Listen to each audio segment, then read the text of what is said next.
And Okay. there's so 3, 2, and 1. And welcome back, Mayor Mike here at Mayor's Monday at WSAU, WSAU.com. The both of us are finally healthy. We're not in the same room, but the both of us are, well, at least somewhat healthy and healing, correct? Yeah. So, I had a minor surgery done, and so I'm coming to you live from the mayor's mansion near downtown Stevens Point. Yes. If you want, you can let everybody know just exactly what you had done and where you're at in the recovery. And, of course, assurance to everybody that the city is still being run properly. The power has not been transferred, so to speak. It is not. No, nobody else has been sworn in. No, I had some hip issues, so they went in there and fixed things up for me on last week, Tuesday. So I am on the road to recovery. Things are better quite a bit already, so that's good. Yes, absolutely. And I am not near full recovery, but we're getting there from the issues that I had and the heart surgery that I had about a month ago now. Hard to believe that, Yeah. but good to see that we're both still doing what we do here. And of course, for you, that means running the day-to-day operations down there in Stevens Point. And I'll tell you what, it was an interesting meeting on Monday or last week, Monday, actually a week ago today, that you had with the Police and Fire Commission down there.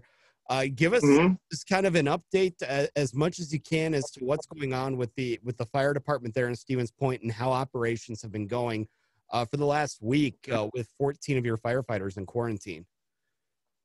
Sure. It's COVID. There are not enough people taking it seriously. There are not enough people wearing their masks, staying home when they should. I can't stress this enough. Stay home. Don't go out without a mask. Don't go any place you don't need to go. Of course, our emergency operations between fire and police, they have a job to do. And we had one of our firefighters got exposed. Therefore, since they lived together for a full 24-hour shift, we had to quarantine the rest of that crew. So that puts us, down a few people. If they're asymptomatic, we made an emergency declaration. So if they don't have any symptoms, of course, everybody's getting tested, but the results take a couple of days sometimes. If they don't have symptoms, we have the authority to have them come back to work anyway, just to meet our minimum staffing requirements. Of course, under that emergency order, we are allowed to reduce our minimum staffing requirements. But let me assure you that the service will remain the top-notch service that it has been in Portage County. There is no need to worry for any of the citizens. You call 911 and someone's going to pick up. And if you need an ambulance or a firefighter, they will be there. Absolutely guaranteed.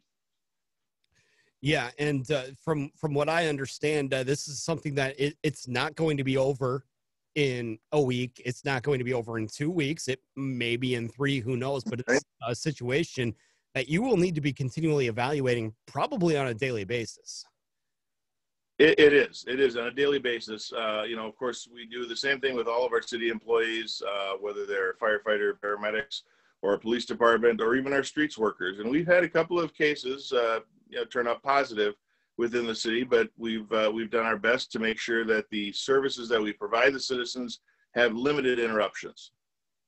And again, this is something that we will be following certainly, and hopefully we'll be looking for a positive update and a positive outcome. But as far as the health and the of the staff, you can report everything is maintaining. You don't have anybody seriously ill from this. It looks like things are going to get back to normal.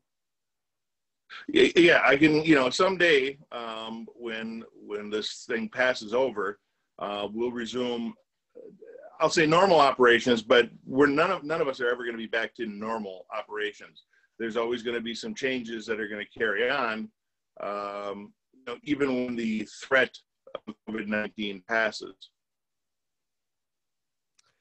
Yeah, and again, this is a story that we'll be following, and hopefully we'll look forward to the day where that release comes out that says the emergency order has been rescinded and everybody is back healthy within the department. Of course, as we speak, we're less than 24 hours away from Election Day, and it has been, as so many things this year, it's been an anything but conventional election season, balloting season. What do you want people to know as they head out to the polls tomorrow in Stevens Point? And I mean, will there even be lines in Stevens Point? Have you had most everybody voting absentee, either in person or by mail or otherwise? Sure, we had a significant number. Now, I don't have the total numbers yet, but I can tell you that prior to mailing out the ballots for early voting, we had over 4,600 requests, where normally at an election of this size, we might have a couple hundred. So a significant portion requested absentee ballots early. And then, of course, we had the in-person early voting that started on October 20th. That has been taken advantage of very well. A lot of people are doing that, keeping their distance. We had them voting at City Hall in our conference room and at 933 Michigan Avenue in the community room. I didn't get the numbers back on that yet, but a significant number of people have voted early. Of course, that's all done now. So you have to vote in person at your district polling location. If you need help finding that polling location, you can go to stevenspoint.com, or I think you can still go to myvote.wi.gov, and it'll tell you which polling location you are supposed to be voting at. So you have to show up in person, bring your ID. If you're not registered, that's okay. We can register you there. And please be patient with all the poll workers and be safe, because while we're not requiring masks to vote, it is a responsible thing to do, and we want to make sure that we keep all the people voting and all those people who are helping with the polls. We want to make sure that they stay safe as well. We've got plenty of sanitizers. We've got PPE that's going out for all of the poll workers. Just be respectful and remember that there is no campaign logos, buttons, signs, hats, masks. If you have a mask that states a candidate's name, you will be asked to leave. That cannot be in the polling location, and that is a law. Yeah, and that's within 100 feet of the polling location too. Is that correct? That is correct. And that's statewide. It's not just Stevens Point. That's everywhere. So just be respectful, and we'll get through this. But by all means, get out there and vote. Yeah, absolutely. And we would love to see, a 80-90% turnout. You're never actually going to have 100% unless your poll books are absolutely 100% accurate. People are always moving and around and things like that. But you mentioned numbers are going to be pretty good as far as absentee ballots go. I'm sure in those polling places on to election day, there's going to be a lot of time spent opening those ballots and processing those as well. When will that process start? So majority of the polling locations will use any downtime that they have to begin counting those absentee ballots. However, if it's busy throughout the day and they don't have time to count them, they will do it after the polls close. So you may not get results till the early morning hours on Wednesday. And it may even be a little bit longer than that, because I think the state still has it in there where they're going to count mail-in absentee ballots as long as they're postmarked prior to election day. I think they give you 6 days for those ballots to come in. Now, I don't think there's going to be a lot of those. I think people were smart enough where if it was too close to the deadline, they would just hang on to it or use our drop boxes that we've had. We had a drop box at the DUC, the Dreyfus University Center on campus. We also had a drop box in front of City Hall. So if you couldn't make it during business hours, you could drop your absentee ballot in those boxes, and it'll get to the right district. Yeah, and how was the Dropbox situation utilized? Did you have a lot of people taking advantage of that? We did. It was surprising even to me. I can tell you that the very first day we installed it, and we installed it mid-morning, we had 75 ballots in there the first day. So I think it's a good option for people, and we're going to continue to do drop boxes for all of the elections going forward. We'll remove them when it's not campaign or election season, and then reinstall them the 2 times or 4 times a year. Of course, we've got an election coming up in spring where the half of the city alderpersons are up.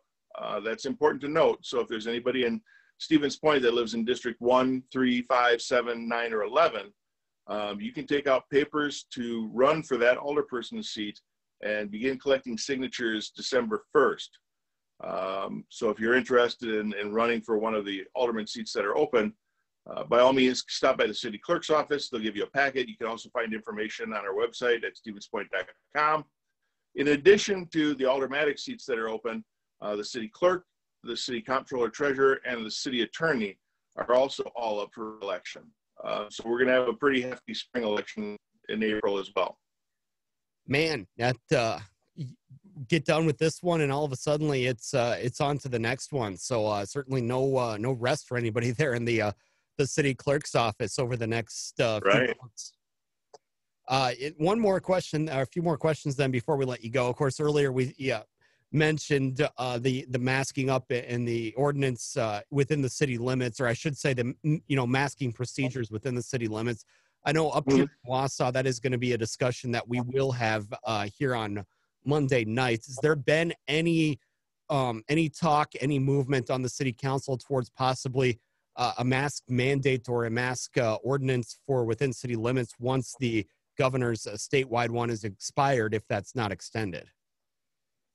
So we've been exploring options. Right now, state statutes require anyone who issues a medical emergency order or a health emergency order to have a health department. The city of Stevens Point does not have their own health department. The Portage County entity does. So we've been following those guidelines, but in a situation like this, issuing a health declaration would very likely have to come from the county health department or the county executive / county board. But there are certain things that we do in the city, and we've been trying to actively discourage people. We control the city facilities, obviously, so we're not renting those facilities to any groups larger than 50, which is following the CDC guidelines.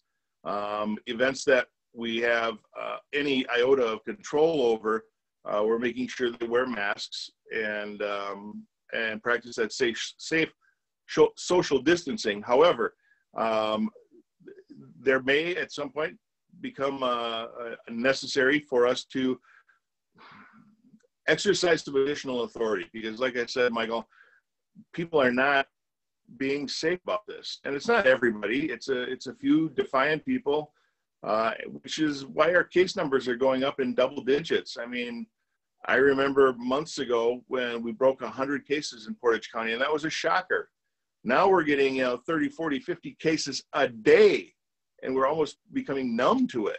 But we have to keep in mind that it covers the whole spectrum of symptoms, from asymptomatic positives all the way to ICU necessity and even some fatalities. Those are the ones that should really concern everybody, because you're really rolling the dice here. Going out without a mask, you risk not only exposure to yourself or subsequently your family, but you may be transferring it to people who are more susceptible and have some underlying health conditions without even knowing it, because you could be asymptomatic. Yeah, absolutely. And I think that's the biggest issue with this here, that that some people have, become numb to. They just say it's not bothering me. It's not my problem. But I even use the example, and I don't like to use myself very often, but I will in this case. I may appear to be an absolutely healthy 34-year-old individual, but all of a sudden over the summer, I became somebody with aortic valve disease, and now somebody who is still recovering from surgery. Both of those instances make me higher risk, even though I don't appear to be on the surface. You yourself, you are recovering from surgery. You are somebody who is higher risk now, even though it may not appear so. There's people around you that have got all kinds of stories that you can't tell in a glance. So I think that's why, and that's really when I started taking this seriously, and I would like to think that others would as well. But again, that's the situation we're dealing with right now. It is, and there's just some people out there who are just defiant. They talk about their rights, and I have constitutional rights and this sort of thing, and yeah, right. Sorry about that. Well, hang on one second. All right. Took care of that. If I was going to say, if it's going to be your dog, please show your dog. Isn't that the rule of Zoom meetings, right? Is that Max? I think is sitting over on the floor in the dining room, so he's okay. No, my daughter was just giving me a call. I imagine she's checking up on me to make sure I'm doing okay. But going back to what we were talking about, those defiant people who say, you know, it's my right, I don't have to wear a mask. That's part of the problem. Deer season's coming up, right? And we're required to wear blaze orange. Is it going to prevent all hunting deaths? No, absolutely not. Is it going to help reduce the number of hunting deaths?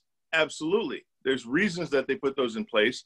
And you don't hear anybody touting their constitutional rights for not having to wear blaze orange or wear a seatbelt in your car. I mean, these are just logical things you do, taking steps to protect you, your family, and the people around you. And we do this every single day, regardless of what we feel our constitutional rights are. It's the morally right thing to do. Yeah, absolutely. I don't think I could have said it better myself, Mayor Wiza. We will hopefully, again, maybe be in the same room again for the month of December. Maybe get to see you once more before the year is up. But if we don't, again, take care, get yourself healed up, and we will hope for better days ahead as we go full speed into 2021. All right. Yeah, I'm looking forward to it because 2020, I'm going to write that one off, right? We're going to call this Mulligan year or something. Yes. Just do it over. Michael, you take care of yourself too and heal up well. Absolutely. You as well. I think a lot of us are hoping for a mulligan for this year. Again, Mike, we always appreciate the time. All right. You have a great day.